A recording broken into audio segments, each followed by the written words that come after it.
বাচ্চাদের কপালে টিপ দেয় কেন? বদনজর থেকে বাঁচবে না।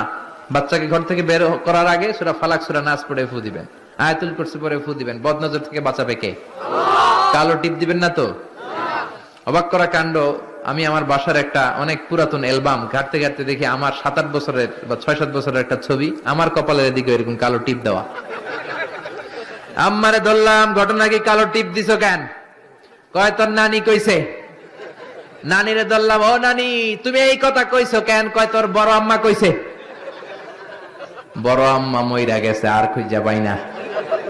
বড় আম্মা বেঁচে নাই, আল্লাহ ওনারা জান্নাত নসিব করুক। তো আগে এই যে নানি, বড় মা, দাদি এরা যা বলতো এটাই ছিল রেফারেন্স। এখন আমরা কোরআন থেকে শুনি, কোরআন থেকে মানি, ঠিক কিনা?